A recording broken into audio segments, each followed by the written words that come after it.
Jesus said to Peter, I will give you the keys to the kingdom. As I've gotten older, I find more and more keys that I have no idea what they're to and what I'm supposed to do with them. You open this drawer and there's a set of keys and say, well, I wonder what they were for. And you open another drawer and there's a set of keys, you wonder what they're for. If you're like me, sometimes you carry a big set of keys around with you. I have 2 different sets of keys, trying to remember which one's in which. And then there's keys on there that it's like, I'm not sure what this key does, but I don't want to get rid of this key. Because at some point, I'm going to find what it does, and I'm going to be glad I have that key. I can't even imagine being Peter and being told that I will give you the keys to the kingdom. Whoa, that's your job. That's not my job. But before that, Jesus said, you are rock, and upon this rock I will build my church. Not Peter's church, but his church. But somehow Jesus knew there needed to be a rock that was here on this earth. And for 2,000 years, that rock has continued in all the popes since Peter. And in all the different things that happen in the church, it slowly develops. Jesus didn't die, and all of a sudden we have the church exactly the way it is today. It grows, it develops over time. And for Jesus to be able to say to Peter, upon this rock I will build my church. The first thing that had to happen before that is Peter had to see Jesus as his rock. Once Peter saw Jesus as his rock, as his foundation, then he could be the foundation for the church in whatever way God was calling. My friends, what is the rock in our lives? For Peter and all the popes since him to be the rock, to hold the church together here on earth until the second coming, they needed Jesus to be their rock. Is Jesus our rock? Is he our foundation? Is he the one that we hold on to? When trials and tribulations happen, do we go crazy? Oh, this is awful. Or do we hold on to our rock? Holding on to our rock doesn't mean there isn't going to be storms. There aren't going to be difficulties. Holding on to Jesus as our rock gives us the opportunity to recognize no matter what the storms are, we're not alone. And it's a beautiful image. Each and every day. And Jesus said to the disciples, who do other people say that I am? That's an easy question. Who do other people say? Well, that's not so bad. I can just say, well, they're saying this, and saying this. But who do you say that I am? You are the Christ, the Messiah. And Jesus says, it's only because God told you that you're able to say that. Who do we say Jesus is? And the answer is found when we take time to allow God to speak to our hearts. When we take time to allow God to guide us, to be our strength. Is Jesus just somebody that lived 2,000 years ago? Is Jesus just somebody I'm supposed to worship?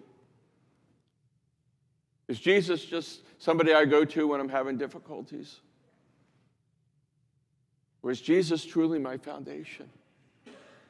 And the way that Jesus can be our foundation and our rock is when we receive him in the Eucharist. We can ask Jesus to come into our hearts and he will be there. But when we have the opportunity to take Jesus' body and Jesus' blood into our body, that's how he becomes our foundation. That's how we know that we're not alone and that he is always here. Whatever you bind on earth shall be bound in heaven. Whatever you loose on earth shall be loosed in heaven. Over time, that developed. When Jesus left this earth, He didn't leave and say, okay, there's going to be confession and reconciliation, and there's going to be priests, and it all develops. But from that line in Scripture, from those words that Jesus said to Peter, develop the opportunity for God to shower down his mercy and his forgiveness. And Jesus gave the keys to the kingdom to Peter. The first reading talked about keys, the key of David being given, the connection between the Hebrew Scriptures and the time of Jesus. In reality, Jesus wants to be our key. He doesn't want to be a key we don't know what to do with. He wants to be a key that opens our heart. You can ask God each day, God, open my heart today. Be the key that opens my heart so I can truly allow you to be my foundation. Oh, the depths of the riches and wisdom and knowledge of God. Sometimes we forget that. We think we have to have all the wisdom and all the knowledge, but when we allow God to be our foundation, he has all the wisdom. He has all the knowledge. For who has known the mind of the Lord?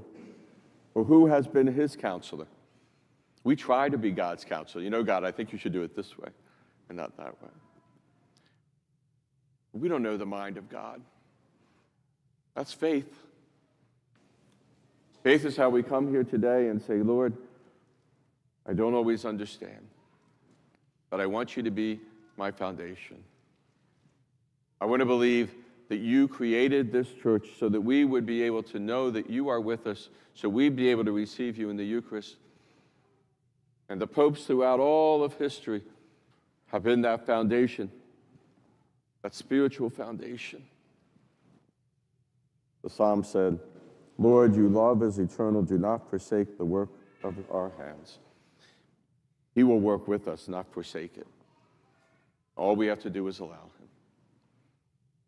Maybe in the next weeks or months, you'll find keys all over the place. You have no idea what they're supposed to do. But there's one key. There's a key that was given to Peter for the kingdom of heaven, and there's a key that God gives each and every one of us to our heart. And he wants to open that heart, and he wants to dwell deep within us. It's up to us to decide.